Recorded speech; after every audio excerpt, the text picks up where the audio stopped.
मित्र हो, नाशिकच्या लिंगपिसाट अशोक खरात याची एक एक प्रकरण बाहेर येत असताना यात गुरफटलेल्या महिला नेत्या रुपाली चाकणकर आणि शिंदे गटाचे माजी मंत्री दीपक केसरकर यांच्यावर सुद्धा रोज नवे नवे आरोप होत आहेत, नवे नवे फोटो बाहेर येत आहेत. चाकणकर यांना तर या प्रकरणी महिला आयोगाच्या अध्यक्षपदाचा राजीनामा द्यावा लागला, पण हे प्रकरण एवढ्यावरच थांबेल असं अजिबात दिसत नाही. चाकणकर यांच्याच पक्षात असलेल्या महिला नेत्या रुपाली ठोंबरे पाटील आणि उद्धव ठाकरे शिवसेनेच्या नेत्या सुषमा अंधारे यांनी रुपाली चाकणकर यांचा पुरता पिच्छा पुरवलेला आहे. वेगवेगळे फोटो सार्वजनिक करीत या रुपाली चाकणकर यांना अटक करण्याची मागणी सुद्धा आता जोर धरू लागलेली आहे. महिला आयोगाच्या माजी सदस्य डॉक्टर आशा मिरगे यांनी या प्रकरणामध्ये आता उडी घेतलेली आहे. बंधुबाबा अशोक खरात याचे दीपक केसरकर, रुपाली चाकणकर हे पार्टनर असतील. आपल्या आजूबाजूच्या लोकांना ते त्या बाबाकडे घेऊन, त्या भोंदूकडे घेऊन जात होते. असंख्य महिलांना त्यांनी या भोंदूकडे नेलेला आहे असा गंभीर आरोप राज्य महिला आयोगाच्या माजी सदस्य असलेल्या या डॉक्टर आशा मिरगे यांनी केलेला आहे. रुपाली ठोंबरे पाटील यांनीही बघा असा धक्कादायक दावा केला, आरोप केला.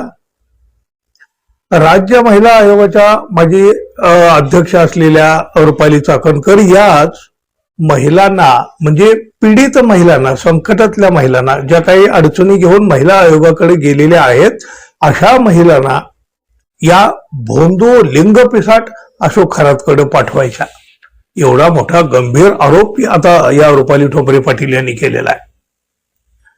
महिला आयोगाच्या अध्यक्ष असताना रुपाली चाकणकर याच पत्रिकेतील ग्रह तपासण्याकरिता या महिलांना या खरातकडे पाठवत होत्या.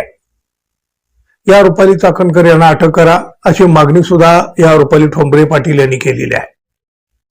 ज्या महिलांचे व्हिडिओ समोर आलेले आहेत त्यांनी महिला आयोगाकडे धाव घेतलेली होती आधी, त्यानंतर पोलिसाकडे व्हिडिओ आले.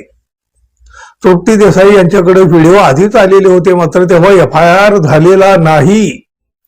गुन्हा दाखल झाला असता तर 150 महिलांचं शोषण झालं नसतं. यात मोठी तोडपाणी झाली.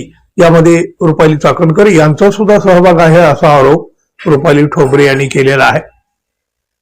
शिवसेनेच्या नेत्या सुषमा अंधारे यांनी सुद्धा आज नाशिक पोलीस आयुक्तांची भेट घेतली. त्यानंतर त्यांनी SITची ही जाऊन भेट घेतली, आपल्या काही मागण्या केल्या, काही चर्चा केली, काही माहिती घेतली. अहो, या सुषमा अंधारे यांनी तर चाकणकर यांच्याविषयीचा आणखी एक प्रकरण बाहेर काढलेलं आहे. ते बॉलिवूडचे प्रसिद्ध संगीतकार जे आहेत ना, अनु मलिक, त्यांच्यावर सुद्धा मीटू प्रकरणामध्ये महिला अत्याचाराचे अत्यंत गंभीर स्वरूपाचे आरोप झालेले होते. मग या अनु मलिक याचं पुढे काय झालं? काहीही झालेलं नाही. रुपाली चाकणकर यांनी मलिक यांना क्लीन चिट दिली, कारण अनु मलिक यांच्या प्रोडक्शनचा एक सिनेमा तयार झालेला, ज्यामध्ये रुपाली चाकणकर यांच्या मुलाला काम मिळालं.